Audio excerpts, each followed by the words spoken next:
ó dàbí pé gbajúgbajà olóṣèlú ìpínlẹ̀ Kánò ni tí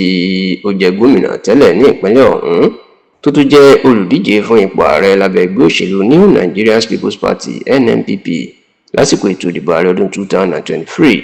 èyàn sẹ́nitọ̀ Rabiu Musa Kwankwaso. Ó dàbí pé bàbá náà ti fẹ́ fẹnu kò báyìí o lórí ọ̀rọ̀ tó sọ ipò ṣẹlẹ̀ lọ́dún 2019 tó sì jẹ́ pé àwọn agbẹjọ́rò ìyẹn ẹgbẹ́ agbẹjọ́rò lórílẹ̀‐èdè Nàìjíríà Nigeria Bar Association NBA wọ́n ti fẹ́ kọ lẹ́tà sí àwọn ọ̀tẹlẹ̀múyẹ́ àti àwọn ọlọ́pàá láti ṣèwádìí ọ̀rọ̀ tí sẹ́nitọ̀ Rabiu Musa Kwankwaso tí ó sọ tó dá wuyewuye ńlá sílẹ̀. Ǹjẹ́ ọ̀rọ̀ wo ni Kwankwaso sọ tó fi di pé wọ́n ti ní káwọn ọ̀tẹlẹ̀múyẹ́ àti àwọn ọlọ́pàá kan máa ṣe ìwádìí ẹ̀? Ó máa ní ọ̀rọ̀ tó sọ lórí bí gómìnà Abba Yusuf tó jẹ́ ọmọ ẹ̀ nídìí òṣèlú tó jẹ́ gómìnà ìpínlẹ̀ Kánò bó ṣe kúrò lẹ́yìn ẹ̀ lójijì tó lọ darapọ̀ mọ́ ẹgbẹ́ òṣèlú All Progressives Congress APC. Ẹ sì rántí pé Kwankwaso ló sọ Yusuf di èèyàn ní pàtàkì láyé àti nídìí òṣèlú lásìkò ìgbà tí Kwankwaso tó kọ́kọ́ ṣe gómìnà ìpínlẹ̀ Kánò. Ó ní ó fi Yusuf ṣe amúgbálẹ́gbẹ̀ẹ́ pàtàkì tó sì jẹ́ pé òun ló súnmọ́ gómìnà jù ńgbà náà. Nígbà tó yá Kwankwaso tó padà fi Abba Yusuf ó tó padà fi ṣe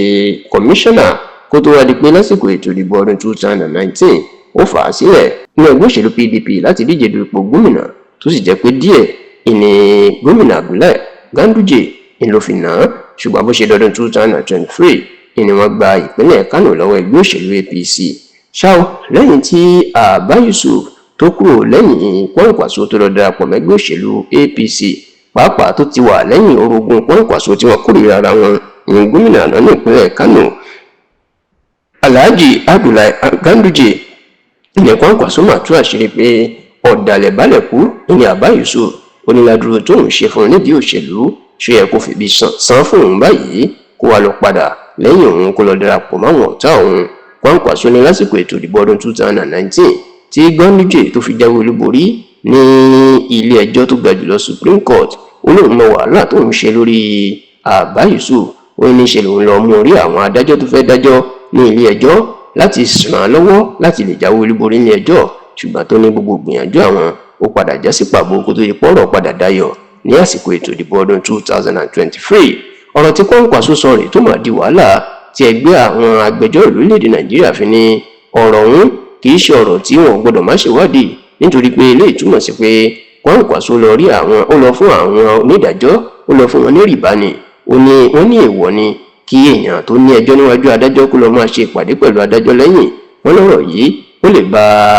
orúkọ rere àwọn adájọ́ jẹ́ tí wọ́n sì ní kí àwọn ọlọ́pàá àti ọ̀tẹlẹ̀múyẹ́ kan ṣèwádìí ọ̀rọ̀ yìí bí ó bá jẹ́ òótọ́ kí wọ́n gbé Kwankwaso àti àwọn agbẹjọ́rò tí ọ̀rọ̀ ń bá kàn kí wọ́n fi wọ́n jófin tó sì dà pé ọ̀rọ̀ tí Kwankwaso tó rọra sọ yìí ó ti fẹ́ di nǹkan ńlá ó ti fẹ́ dì í mọ́ lọ́wọ́ báyìí o.